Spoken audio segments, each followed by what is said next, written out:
Hello again from my front porch. I am here with Will Cook. I'm down in Baton Rouge, Louisiana, and Will is, at least currently, the training coordinator for Baker's division called Baker Baker Gulf Coast International. Correct. Right? And BGCI focuses on refinery work, basically. Yes, sir. Yeah, and doing those kind of things. And he's been our excellent, top-notch, amazing training coordinator here, doing, working with us on many different things that I won't bore you with because, well, first of all, it's irrelevant to you. You don't really care. And second of all, it's soon to be irrelevant to him as well.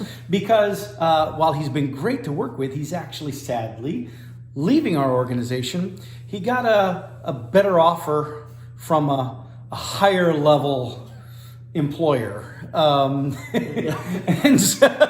someone that you don't want to get into a bidding war with.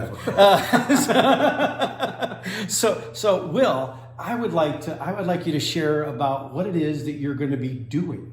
Sure.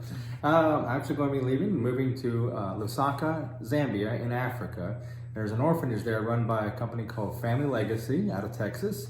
Family Legacy reaches these orphans in the community, brings them in, gets them healthy, feeds them, and then disciples them and shows them about the love of God. And I get to be part of that process as a missionary in Africa.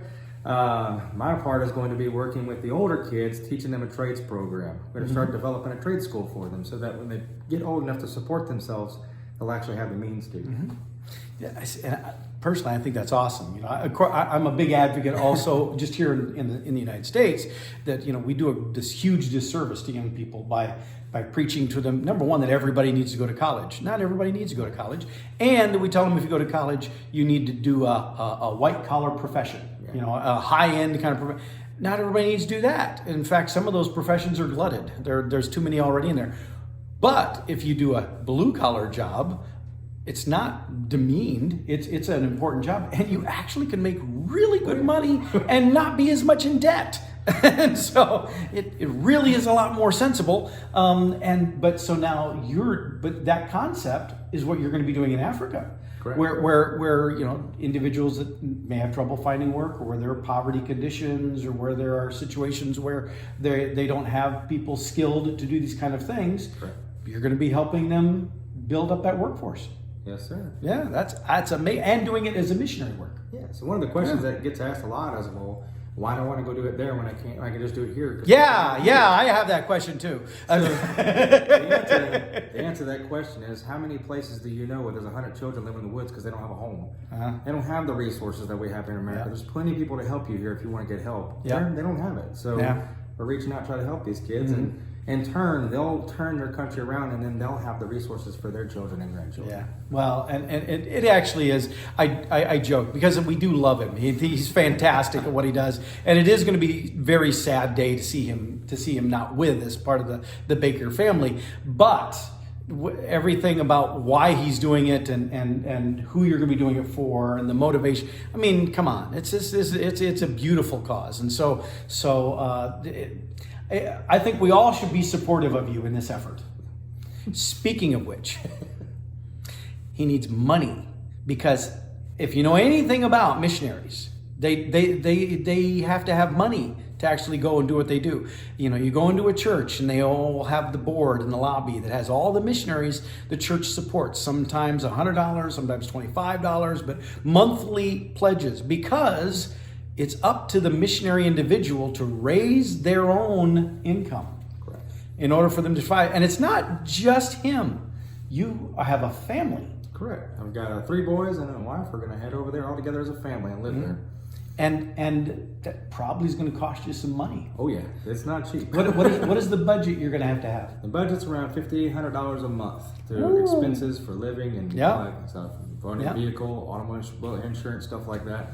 We have to have all the same things there we have to have here. Yep. Now, that sounds like, $5,800, but realistically, you'd be hard-pressed living on that here. But that's what you need to live there. And right now, you've just started down this path of fundraising. How far along are you? You're like 5,500? Where are we at? I'm about 4% in. I got 300. Hey, all right. just really close to the goal, just really close. Well, so I'm going to be making a monthly pledge because I believe in the work that he's doing, and I just know that he's a great guy. But I would encourage all of you to consider making a pledge, even if you don't know who Will Cook is, even if you've never met him and may never meet him, still consider what he's doing and then stop and think about, how do you spend your money every month? We all spend it in frivolous ways. We do stuff that we don't need to be doing as much of. And if you didn't, if you shaved $20 off of what you spend elsewhere a month and sent it to him, you wouldn't miss it, but it would make a big difference to what he's doing. And to all those young people and their families that he's impacting. And so I really want to challenge you to really consider if this is something you can do. And in order to do it, how would somebody give you their donation? So there's many ways you can go about it. Go to the Family Legacy website. They have a staff section for the people that work there. You can donate to them. Or we can put a QR code attached to this. So a QR code? You mean like the one that's going to be on the screen right here? Yeah. So people can just scan QR code right there. Yeah. Okay, okay. So wonderful opportunities, ways that you give for people to be able to give and use them. Thank you very much. So ideally, when do you think you're going to be launching into this?